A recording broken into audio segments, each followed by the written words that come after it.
Ngumiti lamang si Arthur bago muling magbago ang eksena. Sa labas ng pader, makikita ang maraming tao na abala sa kani-kanilang mga gawain, samantala, ang lahat ng kapitan ay sabay-sabay na tumingala sa langit at nagsabing dumating na sila. Ilang sandali pa, bumaba mula sa himpapawid si Arthur kasama ang iba pang mga mandirigma. Paglapag pa lamang nila ay tila kumalat ang napakalakas na presensya sa buong paligid. Lumapit si Arthur sa mga kapitan at agad naman siyang sinaluduhan ng mga ito. Mainit siyang sinalubong ni Captain Flamesworth at nagkaroon sila ng maikling usapan. Kasabay nito, bumalik si Sylvie sa kanyang anyong tao, napansin yun ni Arthur at tinanong kung bakit hindi na lang siya nanatili sa kanyang orihinal na anyo. Ipinaliwanag ni Sylvie na mas mabuting ganoon upang hindi masyadong mapunta sa kanya ang atensyon ng lahat. Sa di kalayuan, may ilang taong nagbulungan at bahagyang kinutya si Arthur. Hindi sila makapaniwalang ang isang napakabatang Lance ang magiging isa sa mga pangunahing tagapagtanggol ng kanilang kaharian. Hindi na lamang nagsalita si Arthur, sa halip, ginamit niya ang kanyang kapangyarihan at hinarap ang lahat ng naroroon. Sinabi niyang alam niyang napakatibay ng pader at kayang protektahan ang sarili nito, gayunpaman, tahanan pa rin nila yun at nararapat lamang na ipaglaban. Pinuri rin niya ang mga sundalong nagbabantay rito dahil tunay silang malalakas at kahanga-hanga. Inamin niyang maaaring hindi na nga kailangan ng kanyang presensya, ngunit umaasa siyang magtatagumpay silang lahat ng may pinakakaunting magiging sakripisyo. Dahil sa kanyang talumpati, nagsigawan at nagpalakpakan ang mga sundalo bilang suporta sa kanya. Agad na nilapitan ni Arthur si Captain Olbanth at ipinakilala ang kanyang nakababatang kapatid.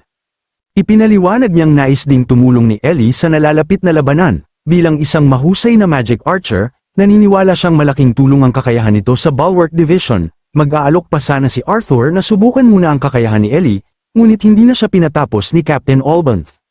Para sa kapitan, hindi na kailangan pa ng anumang pagsubok, sapat na ang salita ng isang lance upang pagkatiwalaan niya ang kakayahan ni Ellie. Dagdag pa niya, magtatalaga siya ng kanyang pinakamahusay na sundalo upang magsilbing gabay at tiyaking ligtas si Ellie habang nasa misyon. Pagkasabi nito ay agad niyang tinawag ang kanyang pinagkakatiwalaang kawal at inatas ang samahan, gabayan, at bantayang mabuti si Ellie sa buong operasyon. Hindi naman nagustuhan ni Ellie ang naging desisyon ni Arthur, agad siyang tumutol at sinabing hindi niya kailangan ng magbabantay. Ipinaalala pa niya na suot pa rin niya ang pendant na ibinigay ni Arthur, kaya kaya niyang protektahan ang sarili. Ngunit nanatiling kalmado si Arthur, ipinaliwanag niyang walang masama sa pag-iingat at mas mabuting maging handa kaysa magsisi sa huli.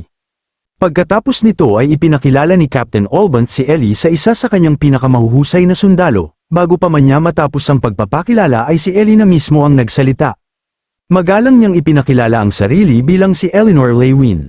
Ipinaliwanag naman ni Captain Olbanth sa kanyang tauhan na mula ngayon ay siya na ang direktang mag-aalaga kay Ellie. Inutusan din niya itong tiyaking kumpleto ang kagamitan nito bago dalhin sa pinakamataas na bahagi ng pader. Walang pag-aalinlangan namang yumuko ang sundalo at agad na tinanggap ang utos. Pagkatapos ay magalang nitong inanyayahan si Ellie na sumunod sa kanya upang ihanda ang lahat ng kakailanganin nito.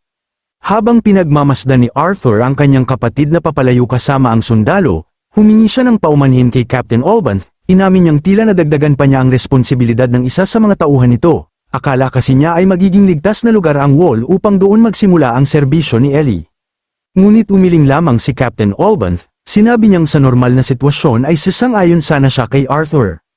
Habang sabay silang naglalakad patungo sa silid ng pagpupulong kasama ang iba pang opisyal, seryoso niyang idinagdag na sa laki at lakas ng hukbo ng mga halimaw na papalapit, wala ng lugar na maituturing na tunay na ligtas. Hindi nagtagal ay nagtungo silang lahat sa meeting room para sa isang mahalagang pagpupulong. Sa loob ng silid ay nakalatag ang isang napakalaking mapa habang pinag-uusapan ng mga kapitan ang kanilang mga sundalo at ang magiging estratehiya sa nalalapit na laban. Pagdating sa silid ng pagpupulong, agad na sinimula ni Captain Flamesworth ang briefing. Sinabi niyang bago sila magplano ng estratehiya at taktika sa labanan, kailangan muna nilang suriin ang kasalukuyang distribusyon ng kanilang mga hukbo. Habang nakatingin sa malaking mapa sa harapan nila, ipinaliwanag niyang ang bawat malaking marka ay kumakatawan sa 1,000 sundalo, samantalang ang bawat maliit na marka ay katumbas ng 100 kawal. Dagdag pa niya, hindi pa kasama sa bilang na iyon ang mga freelance adventurers. Sa kasalukuyan, halos 2,000 sundalo na ang nakapwesto sa Bulwark Division. Pagkatapos ay ibinigay niya ang pagkakataon kay Captain Jasmia na magbigay ng ulat. Lumapit naman si Captain Jasmia sa mapa at itinuro ito gamit ang kanyang espada. ipinaliwanag niyang ilang minuto bago dumating si General Arthur ay nakabalik na ang isa sa kanilang scouting units mula sa pagmamanman. Dagdag pa niya, paparating na rin ang pinuno ng pangkat upang personal na ihatid ang kanilang ulat. Tumango si Captain Flamesworth bago nagsalita muli. Naniniwala siyang habang kumakalat ang balita tungkol sa napakalaking hukbo ng mga halimaw, mas marami pang adventurers ang darating upang tumulong. Gayunpaman, sinabi niyang hindi magiging sapat ang dagdag na bilang na iyon upang mabago ang estratehiyang kanilang bubuin. Pagkatapos ay bumaling siya kay Arthur, nabanggit niyang maraming beses ng pinuri ni Commander Virian ang husay ni Arthur pagdating sa paggawa ng mga estratehiya. Dahil dito, tinanong niya kung nais ba nitong magmungkahi ng plano para sa nalalapit na labanan.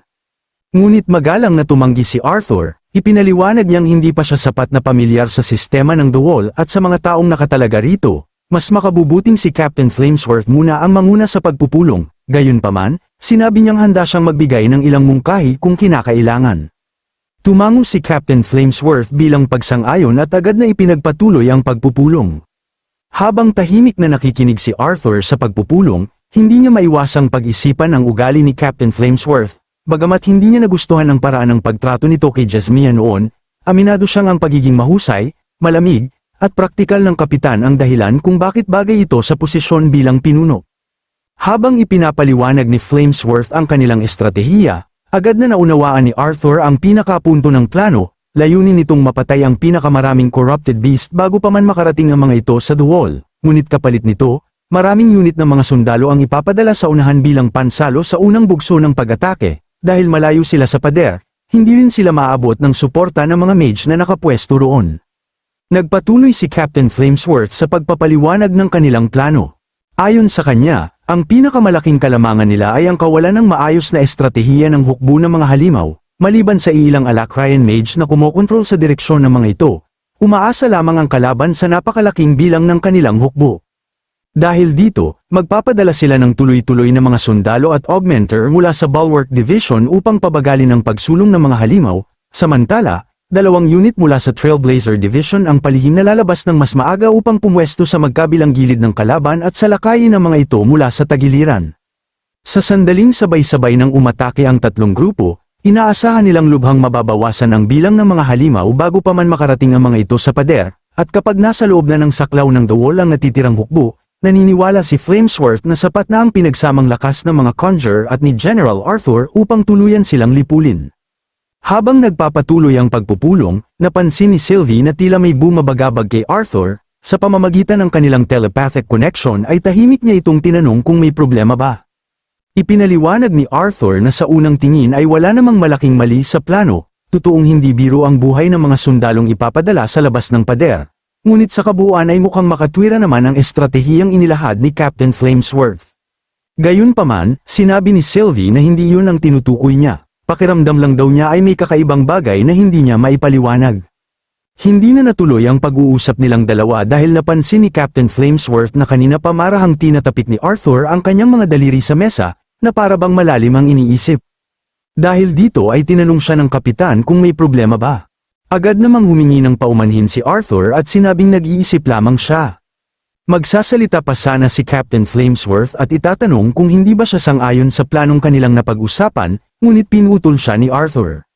Ipinaliwanag ni Arthur na hindi pa niya masasabi kung mahusay o hindi ang kanilang estratehiya. Gayunpaman, malakas ang kutob niyang ito na ang magiging huling malaking pag-atake ng mga Alacrian sa bahaging iyon ng digmaan. Nagtaka si Captain Olbanth at agad siyang tinanong kung bakit niya yun nasabi. Lumapit si Arthur sa malaking mapa at itinuro ang ilang bahagi nito habang ipinaliliwanag ang kanyang pananaw. Ayon sa kanya, matagal nang tuloy-tuloy na nagpapadala ang mga Alacrian ng mga corrupted beast upang salakayin ang The Wall. Bagamat naging epektibo ang pamamaraang yun, hindi ito isang estratehiyang maaari nilang ipagpatuloy ng pangmatagalan. Pagkatapos ay bumaling siya kay Captain Jasmia at tinanong kung totoo bang halos nalinis na ng Trailblazer Division ang mga dungeon na pinagtataguan ng mga teleportation gate ng mga Alacrian. Kinumpirma naman ito ni Jasmia, dahil dito ay lalo pang lumalim ang pag-iisip ni Arthur. Naalala niya kung gaano kalimitado ang bilang ng paggamit ng mga teleportation gate ng Alacrian sa Beastblades, maging ang ilan sa mga mas matatag na gate na natuklasan ng Trailblazer Division ay itinuring na masyadong delikado upang ligtas na madaanan. Ibig sabihin, sa tuwing nagpapadala ng hukbo ang mga Alacrian patungo sa Decathen, isinusugal nila ang buhay ng sarili nilang mga tauhan, isa itong malinaw na patunay kung gaano kalupit at kawalang awa ang kanilang mga pinuno.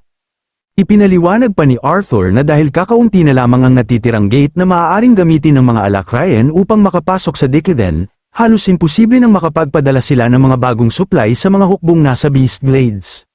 May isa sa mga opisyal ang sumang-ayon at nagsabing sa mabangis na kalagayan ng Beast Glades, mahihirapan ng mabuhay ang mga hukbong yun kapag naubusan ng pagkain at iba pang pangangailangan. Tumango si Arthur at sinabi niyang yun mismo ang dahilan kung bakit naniniwala siyang ibubuhos na ng mga Alacrian ang lahat ng natitira nilang lakas sa huling pag-ataking ito.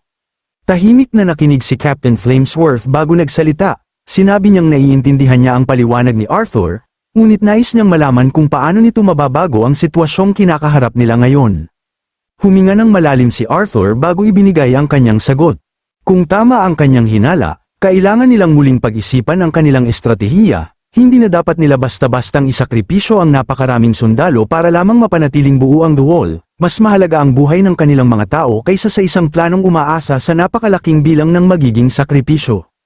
Matapos marinig ang paliwanag ni Arthur, si Captain Olbanth ang unang nagsalita. Sinabi niyang kung may paraan upang hindi na niya kailangang isa-isang ipadala ang kanyang mga sundalo sa tiyak na kamatayan, handa siyang pakinggan ang anumang mungkahi ni Arthur. Agad namang sumang-ayon si Captain Jasmia, para rin sa kanya, mas mahalagang makahanap ng estratehiyang magliligtas sa mas maraming buhay.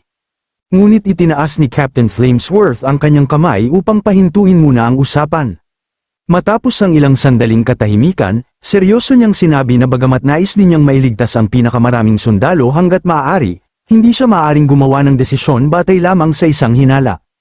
Tumango si Arthur bilang pagsang-ayon, inamin niyang totoo, isa lamang yung haka-haka, ngunit para sa kanya, ang pinakamahalagang prioridad ay ang mapanatiling buhay ang kanilang mga sundalo, ipinaliwanag niyang kailangan nilang maging handa sa pagbabago ng sitwasyon, ang isang hukbong buhay at maaaring hatiin at ilipat sa iba't ibang labanan sa hinaharap ay mas mahalaga kaysa sa isang matibay na pader na wala namang natitirang mga mandirigmang magtatanggol dito. Ngunit hindi pa rin kumbinsido si Captain Flamesworth. Ipinaalala niyang ang The Wall ang pinakamahalagang depensa ng Sapin at Eleanor. Kung masisira ito sa labanang yun, paano kung agad namang sumunod ang hukbo ng mga Alacrian pagkatapos ng pag-atake ng mga halimaw? Hindi nag-atubiling sumagot si Arthur, tinanong niya kung sa tingin ba ng kapitan ay mas mahusay na panangga laban sa mga makapangyarihang mage ang isang matibay na pader kaysa sa mismong mga mage na buhay at handang lumaban. Nilinaw rin niyang hindi niya sinasabing pababayaan na lamang ang The Wall. Sa halip, ang kanyang mungkahi ay isakripisyo ang ilang bahagi ng kuta kung kinakailangan, kaysa isakripisyo ang buhay ng napakaraming sundalo. Pagkatapos ng mga salitang yun ay nagkatitigan sina Arthur at Captain Flamesworth, na balot ng katahimikan ang buong silid habang pinag-iisipan ng lahat ang mungkahing yun. Ilang sandali ang lumipas bago inabot ni Captain Flamesworth ang mahabang baston na ginagamit sa pagtuturo sa mapa. Tahimik niya itong iniabot kay Arthur at sinabing ipagpatuloy nito ang kanyang paliwanag. Tinanggap naman ni Arthur ang baston at humakbang patungo sa harap ng malaking mapa upang ailahad ang kabuuan ng kanyang plano. At sa puntong yun ay muling nagbago ang eksena. Lumipas ang ilang oras at sumapit ang gabi, sa kabilang panig ng labanan, makikita si Fane na walang kahirap-hirap na pinapatay ang mga elf na sundalo, ngunit makalipas ang ilang sandali ay nagsimulang lumala ang sarili niyang kondisyon.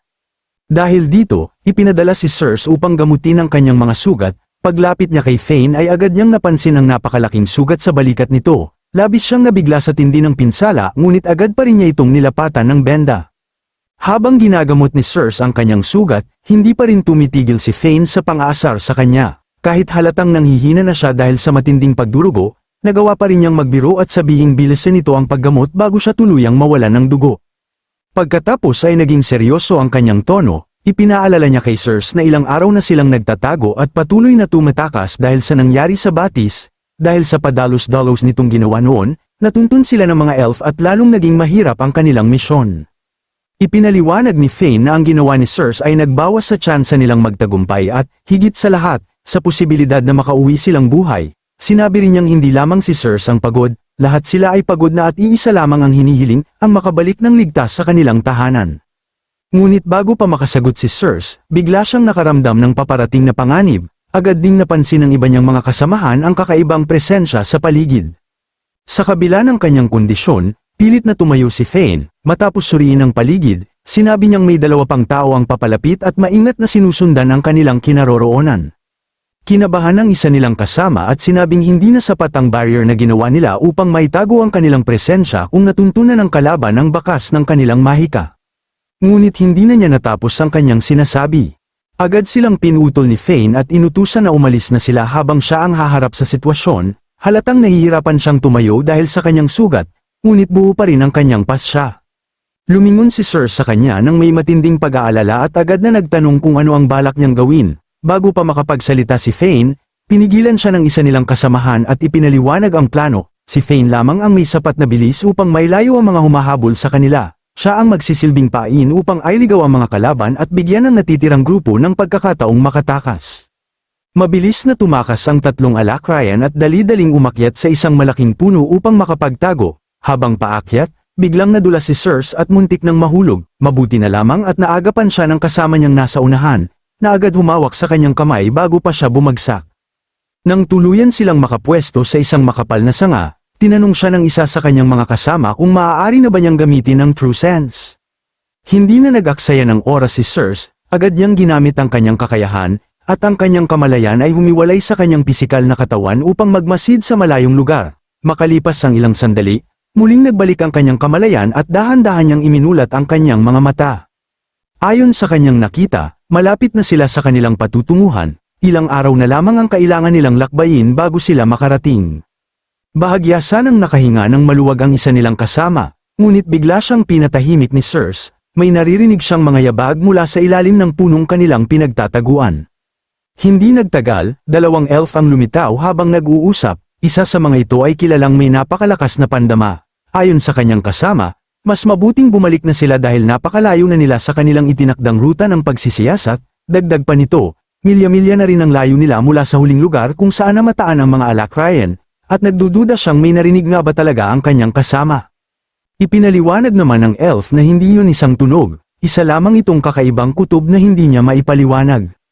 Napabuntong hininga ang isa pang elf. Sinabi nitong kung hindi lamang kabilang sa lahi ng Chaffer ang kanyang kasama, matagal na niya itong iniwan, iminungkahi pa niyang humingi na lamang sila ng tulong kay General Aya. Ngunit tumanggi ang elf na may matalas na pandama, kailangan lamang daw nilang mahuli ang isang alakrayan, kapag nagawa nila yon, makakakuha sila ng impormasyon tungkol sa iba pang nagtatago. Nang marinig yon ng 3 alakrayan, lihim silang natuwa, ibig sabihin, buhay pa si Fane. Habang nagpapatuloy ang usapan ng 2 elf, nagtaka ang isa kung paano nagawang makarating ng isang alakrayan sa ganoong kalayong hilaga. Tahimik namang nanalangin si Sirs sa kanyang isipan, sana'y magpatuloy lamang sa paglalakad ang 2 elf at huwag silang mapansin. Ngunit bago pa man tuluyang makalayo ang mga ito, may napansin silang kakaiba sa isa sa mga puno, isang mapusyaw ngunit maliwanag na berdeng liwanag ang biglang sumilay sa pagitan ng mga sanga. Sa isang iglap, napagtanto ng 2 elf na may nagtatago sa itaas ng puno. Pagtingala ng elf, agad nitong namataan si Sirs na nagtatago sa itaas ng puno. Mula roon, mabilis na lumipat ang tagpo, mag-isang tumatakbo si Sirs sa gitna ng masukal na kagubatan. Habang papalayo siya sa mga humahabol, hindi mawala sa kanyang isip ang kalagayan ni Maeve at Cole, na naiwan upang harapin ang 2 elf. Tahimik siyang nananalangin na sana ay makaligtas ang 2. Hindi nagtagal ay huminto siya sa isang ligtas na lugar at nagsimulang maghukay sa lupa. Habang ginagawa yon, paulit-ulit niyang pinatatag ang kanyang loob. Alam niyang hindi siya maaaring magpadala sa takot, kailangan niyang mabuhay, hindi lamang para sa kanyang sarili kundi para rin sa kanyang kapatid na si Seth. Pagkatapos, sinugatan niya ang sarili at ginamit ang kanyang dugo bilang daluyan ng mana upang higit pang mapalakas ang kapangyarihan ng magic array na kanyang inilalatag. Ngunit habang abala siya sa paggawa nito, bigla siyang napatigil ng makarinig ng kaluskos mula sa mga palumpong, kumabog ang kanyang dibdib, ngunit agad niyang pinakalma ang sarili, pinaniwala niya ang sariling walang dapat ikabahala, kung may kalaban mang nakasunod sa kanya, matagal na sana siyang pinaslang. Nang matapos ang magic array, muli siyang kumari pa ng takbo, maya't maya ay humihinto siya sa iba't ibang bahagi ng kagubatan upang maglatag ng panibagong array sa mga puno, isa-isa niyang inihahanda ang mga ito, na para bang gumagawa ng sunod-sunod na patibong para sa sinumang hahabol sa kanya. Habang nagpapatuloy siya, lalo lamang siyang nilamon ng pag-aalala. Bilang isang sentry, mahalaga ang kanyang tungkulin sa pagmamanman at pangangalap ng impormasyon, ngunit sa harapang labanan ay halos wala siyang maipagmamalaki kumpara sa mga striker na tulad ni Fane, mga caster na gaya ni Maeve, at maging sa mga shield na katulad ni Cole. Dahil dito, nagsimula siyang pangunahan ng masasamang isipin, baka tuluyan ang nasawi ang kanyang mga kasama. Malamang si Cole ang unang nagsakripisyo upang maprotektahan sina Maeve at Fane, at kung wala na si Cole, malaki ang posibilidad na hindi na rin kinaya ni Maeve ang laban. Sa gitna ng kanyang pangamba, tahimik siyang nanalangin habang ipinagkakatiwala ang sarili sa dugo, sa liwanag, at sa kapangyarihan ng Vritra. Matapos maglatag ng isa pang magic array, muli siyang umakyat sa isang puno upang magkubli. Ilang sandali pa lamang ang lumipas nang makarinig na naman siya ng mga yabag mula sa mga palumpong. Ngunit sa pagkakataong ito, hindi isang elf ang lumabas. Si Fane pala yun, halos hindi na ito makatayo sa dami ng sugat sa kanyang katawan, bawat hakbang niya ay mabigat, at tila anumang sandali ay babagsak na siya sa pagod at pagkawala ng dugo. Agad siyang inalalayan ni Circe, ngunit pinigilan siya ni Fane bago pa siya makapagsalita. Wala na silang oras, ang tanging gusto nitong malaman ay kung kaya pa ba niyang tumakbo. Bagamat litong-lito at nanginginig sa takot, nagawa pa ring tumango ni Circe. Sa isang iglap, itinulak siya ni Fane palayo, hinugot nito ang kanyang sandata at buong tapang na humarap sa direksyon ng papalapit na kalaban, handa na siyang isakripisyo ang sarili upang mabigyan ng pagkakataong makatakas si Circe. Ilang sandali lamang ang lumipas nang dumating ang elf sa kanilang kinalalagyan, walang pag-aalinlangan na sinalubong ito ni Fane ng isang mabangis na pag-atake, ngunit sa napakalaking agwat ng kanilang lakas, madali lamang nasalag ng elf ang kanyang desperadong pagsalakay. Samantala, sa kabilang panig ng pader, ibang tagpuang namamayani, habang buhay ang pastahan sa kagubatan, walang kaalam-alam ang ating bida sa mga nangyayari at abala itong nagsasanay sa mga sundalong nakatalaga sa depensa ng pader. Hindi makapaniwala ang mga sundalong nakasaksi sa pagsasanay, para lamang silang mga batang pinaglalaroan sa espadahan ng ating bida. Matapos silang mapatamba, mahinahon silang pinayuhan ni Arthur, ipinaliwanag niyang masyadong matigas ang kanilang mga galaw. Kailangan nilang maging mas maluwag ang balikat at mga pulsuhan hanggang sa huling sandali ng bawat pag-indayog ng espada, at kung hindi nila yun magawa, malinaw na masyadong mabigat ang espadang ginagamit nila. Hingal na nagpasalamat ang sundalong katatapos lamang makipagsagupaan, ngunit bago pa ito tuluyang makapagpahinga, tumawag na agad si Arthur ng susunod na lalaban. Bago pa man magsimula ang panibagong laban, dumating si Sylvie sa training ground. Nagulat ito nang makitang nagsasanay pa rin si Arthur kahit sinabi nitong magpapahinga muna bago sila umalis. Napangiti lamang si Arthur at ipinaliwanag na hindi siya makatulog, kaya sa halip na mag-aksaya ng oras, minabuti na lamang niyang sanayin ang katawan at samantalahing turuan ang ilang sundalo. Pagkatapos ay tinanong niya si Sylvie tungkol sa naging pagbisita nito sa tuktok ng pader at kung maayos na ba ang kalagayan ni Ellie. Masaya namang ibinalita ni Sylvie na mabilis na nakapag-adjust si Ellie. Abala na raw itong nagsasanay sa pagbaril ng pana kasama ang iba pang mga sundalo, at may isa pa nga itong kasabay na halos kaedad lamang nito. Napailing si Arthur matapos marinig yun, napansin niyang pabata ng pabata ang mga ipinapadalang sundalo sa digmaan. Naputol ang tahimik nilang pag-uusap nang dumating ang isang sundalo upang magbigay ng ulat, hindi nito alam na magkausap lamang sina Arthur at Sylvie sa pamamagitan ng kanilang isip. Magalang itong nagbigay pugay bago ipinaalam na sinisimulan na ni Captain Olbanth at ng kanyang mga tauhan na Gibeon ang karamihan sa mga suporta ng mga lagusang nasa ilalim ng lupa. Samantala, inililipat naman ni Captain Jasmia ang kanyang mga tauhan sa magkabilang dulo ng pader. Nag-alangan lamang ang sundalo bago itanong kung kailangan na bang sina Arthur at Lady Sylvie lang ang haharap sa paparating na panganib. Ngunit agad na tinapos ni Arthur ang usapan, ipinaalala niyang ipinadala sila ni Commander Virian upang tumulong sa depensa ng pader, hindi upang sumama sa kanya sa mismong pinakamapanganib na labanan, kaya malinaw ang kanyang utos, manatili sila sa kanilang pwesto. Nagkatinginan ang dalawang sundalo, bagamat halatang nais pa nilang tumulong, wala silang nagawa kundi sumunod sa utos. Habang papalayo ang mga ito, sinabi ni Sylvie na malaking tulong sana kung isinama nila ang mga sundalo, kitang-kita rin daw ang determinasyon ng mga itong lumaban kasama nila. Ngunit ipinaliwanag ni Arthur na ang isa sa mga sundalong yun, si Gavek, ay may anak na halos kaedad niya noon. Marahil ay mas bata pa kung pagbabatayan ng larawan sa palawit na suot nito. Hindi niya gustong ipagsapalaran ang buhay ng isang amang may naghihintay na pamilya. Napangiti si Sylvie, noon daw ay iniisip niyang napakalamig ng pakikitungo ng kanyang bond sa mga sundalo, ngunit ngayon, Mas nauunawaan na niya kung bakit, napansin din niyang mas gumagaling na si Arthur sa pagtatago ng kanyang iniisip upang hindi na ito kusang mabasa. Napangisi lamang si Arthur at sinabing may mga lihim ding dapat manatiling lihim. Magsisimula na sana sila sa pagsasanay nang biglang may pamilyar na boses na humiling na makisali rin sa laban. Lumingon ang lahat. Doon nila nakita ang isang nakangiting dalagang elf na papalapit sa kanila. Si Tessia, hindi napigilan ng ilang sundalo na mapatitig sa kanyang pambihirang kagandahan. Habang naglalakad siya patungo kina Arthur, marami sa kanila ang hindi maiwasang mamula. Ngunit bago pa makapagsalita si Tessia, bigla siyang niyakap ni Sylvie, kitang-kita ang labis nitong pananabik matapos silang muling magkita. Doon lamang tuluyang nakilala ni Tessia ang bagong anyo ni Sylvie bilang isang tao. Samantala, bahagyang nadismaya ang mga sundalo, hindi man lamang nila naipakita ang lahat ng kanilang natutuhan dahil tuluyan ang nagpaalam si Arthur upang umalis. Habang pinagmamasdan ang dalawa, naalala ni Arthur kung gaano kalalim ang pagmamahal ni Sylvie kay Tessia, noon pa man ay espesyal na ang turing nito sa dalaga, at minsan pa nga ay tinatawag niya itong Mama. Maya-maya, naitanong ni Sylvie kung paano siya agad nakilala ni Tessia kahit ibang-iba na ang kanyang anyo. Ngumiti lamang ang dalaga at sinabing makikilala niya si Sylvie saan man ito naroon. Habang pinagmamasdan silang dalawa, napansin ni Arthur na tila hindi pa rin lubos na matanggap ni Tessia na ang munting puting asong gubat na dati niyang kasama ay isa ng ganap na tao. Ipinaalala rin sa atin na isang oras pa lamang ang nakalilipas mula nang makarating si Tessia at ang kanyang grupo sa wall matapos silang paatrasing lumikas mula sa Beast Glades dahil sa papalapit na sangkawan ng mga halimaw. Hindi na napigilan ni Sylvie ang maging emosyonal, masaya raw siyang muling makita si Tessia, ngunit sana ay sa mas maganda silang pagkakataon nagkita. Ngumiti si Tessia at marahang hinaplos ang ulo ni Sylvie upang pag-aani ng kanyang loob, sinabi nitong ganoon din ang nararamdaman niya.